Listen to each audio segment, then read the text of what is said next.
anyone who doesn't know me, Alex Plaster, Marine Science and Research Manager here at the Government of Jersey, the Marine Resources Department. This one's a bit of a story. Normally I come here giving very technical data presentations about how we're tracking fish around the Northeast Atlantic. This one's a completely different angle. So everyone knows who we are. We're, I hope, Marine Resources Jersey. We can see our remit, that's the old Bay of Granville chart there, and our patrol vessel, the Norman LeBrock. So I'm going to talk to you about the fishing recycling scheme we've tried to set up. Under our old director, Paul Chambers, in 2022, called us into a meeting and said, we've got a bit of funding. It's a bit of a long task, but what we need to do is try and sort out the problem of end-of-life fishing gear. So there's entire teams within DEFRA who sort out this individual problem, and they still haven't almost got as far as we have. But you can see the problem in the photos there. Have I got a clicker? So top right there, we all spend a lot of time on the beaches. I'm sure everyone's seen gear washed up, all in a big bundle, really difficult to move.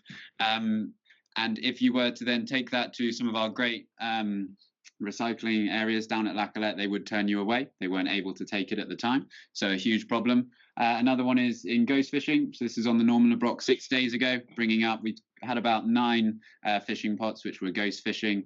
We expect there to be about 40,000 pots in the system, not ghost fishing, but actively fishing. So it just shows the potential scale of this issue. These ones, we knew the license owner with the pot tag. They'd been in the system for about 2 years without being touched, and we managed to pull them out. Some of those pots were still actively fishing. Again, before the scheme, if you brought this into Jersey onto land, we wouldn't have anything. We wouldn't have anywhere to put it. You'd be told by the ports of Jersey to please move it off their land, and then you're really in quite a hard place.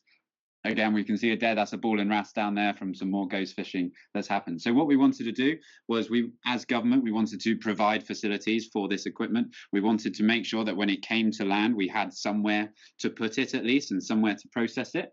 And that was really the pipe dream. So we had a research phase. Again, we always look to what our neighbouring jurisdictions are doing. We went to Granville for a MSC meeting and found they had these small recycling stations. They said it was working on a very small scale. They had students dismantling some of the pots. The students would dismantle around 5 pots, and then they would never see the students again, because it is quite hard work. It's 2 hours per pot to properly dismantle these. You can see on the right-hand photo there, you've got steel, rubber, polypropylene, hard plastics all in one unit that is not designed to be broken up. It is designed to be in a very harsh environment and last for up to 10 or 15 years.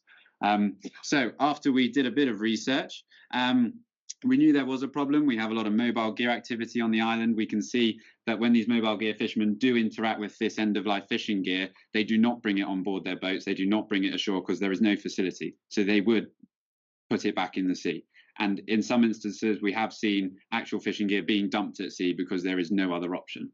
So the research phase really was around outreach. This is a labour problem. We needed labour. We can't have government employees chopping this stuff up. We've got no budget. We've got budgets being cut at the moment. It just wasn't going to happen. We went to a great service that the island has, the community service, for it's an alternative to a prison sentence. So they do a lot of great gardening around the island, things like that. I'm sure you've all seen them working. This sort of fell through on health and safety grounds. To dismantle these pots, you need a lot of heavy machinery, and it wasn't seen as a doable exercise for the community service. At that point, we were put in contact with Hilary Jeanne, who was the Assistant Environment Minister at the time, and she said, why don't you pop up to the prison, have a chat with the governor up there and see what she thinks about, using their labour resources. They already had carpentry workshops up in the prison. They have big greenhouses, they're growing tomatoes. Why don't we see if we can get them working on some of this gear? So we went up there. We were a bit hesitant. Government doesn't really like risk. This is a risky project. We're going into a prison, civil service, going into a prison armed with tools and bags of tools, giving to these prisoners to try and see if they can dismantle this gear. We went for it. We began with a pilot project. So not in case we failed, it was just a pilot project, but we called it a pilot project. We wanted to do 12 months to see if the prisoners would actively do this. Up in Lemoy prison, they have what they called enhanced prisoners. So these enhanced prisoners are there for shorter periods of time, and they normally sort of lower level crimes, and they're normally out between 2 or 3 years for the higher turnover prisoners, and they're the ones who are doing things like carpentry, making boxes that go to charity shops, etc., etc. So we thought, right, we need to get on top of some gear. We need to make sure we have a drop-off zone. We provided a drop-off facility in La Colette, just opposite one of the cranes that the fishermen use. So we wanted to tackle industry first. We know most of this gear is commercial fishing gear, and we had the drop-off zone just above the crane. So any gear that did come ashore, we could use the crane to get it off the boats into the zone, and then Government of Jersey, Ports of Jersey, and well, the energy from waste from Government of Jersey would do these drop-offs every Tuesday. We weren't sure how it was going to go. We didn't know if there would be fatigue with the prisoners. We didn't know if they wanted to do it. Is this really hard work that frankly they don't, they just don't want to do it.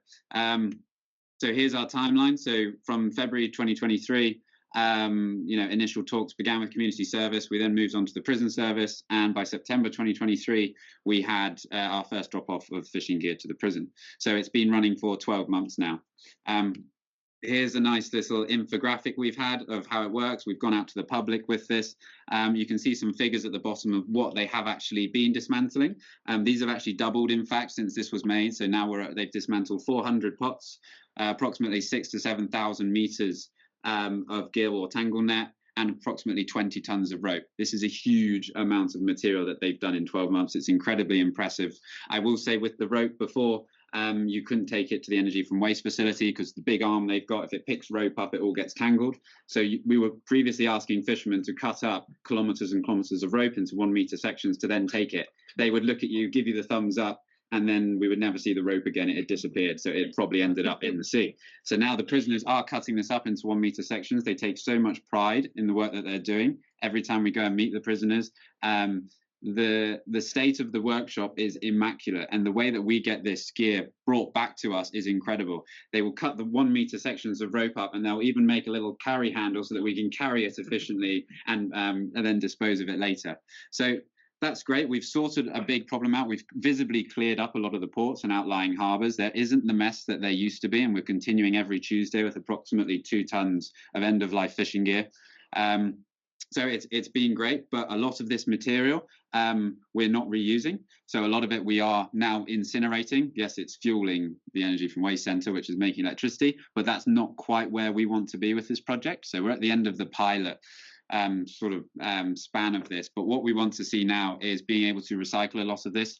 We're at the moment incinerating pure products like monofilament, which is 100% pure product, which can be used in recycling facilities. Unfortunately, those facilities aren't available locally, but they are in the UK. We're trying to work with the Exeter City Council, who have said they will take as much as we can get them, but we just need to get it there. That's one of the main things. And the prisoners are more than happy to separate everything out. We just need to get containers full of the separate gear and end up getting it off island. So really, the next phase is that we want to get recycling this material, but also we want to work with other jurisdictions. We're trying to work with the Dinard Marine Lab as well. We want to have a science and art collaboration. You can see here some pretty incredible art that's been made with end-of-life fishing gear before. We want to run competitions. We want to bring this into schools. So this really is just the beginning. We've proven that it works. Unfortunately, now we are working hard with the Ports of Jersey, who are very close to saying they will fund this project for the next 3 years, which is fantastic. The prisoners at Lemoy, they are paid.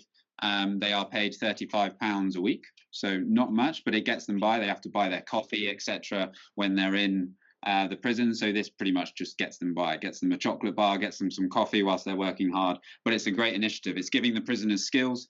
These prisoners are coming out and they're splicing rope together just for the fun of it, because they've got all the time in the world, and they're coming out with skills that would be valid in the local industry. So it's a sort of fantastic all-round initiative. You can see from here, so the pots on the left-hand side, that's what we will take them. This is the rope that they like to sort of coil up for us. So those are the 1 meter sections that we're currently feeding into the incinerator and getting it out of the system, most importantly. But this is the sort of material, I put a call out to the room, that if anybody wants any of this material, if they have a use for any of this material, please let us know. The third photo along, the fishing industry are reusing a lot of the material, so we'll leave that in the fishermen's, we call them the borrocks, the area that they use to store fishing gear. They will take it, and as soon as we put any gear in there, it's gone within the hour. This is stuff that costs fishermen a lot of money, and they're being able to reuse it. You can see the frames. That's hard plastic water piping. So those are some of the plastic frames of pots. You can see they've been completely stripped. And again, this is a material that can be recycled, and we're just working on those streams going forward. And that's it. But the main call I would have is, if anyone's interested and would like to set something up like this in their local jurisdiction, please come and have a chat, because it's a great initiative. It's making a very visible difference to the ports, and hopefully making a big difference out at sea as well, with reducing of dumped gear. So yeah, thank you.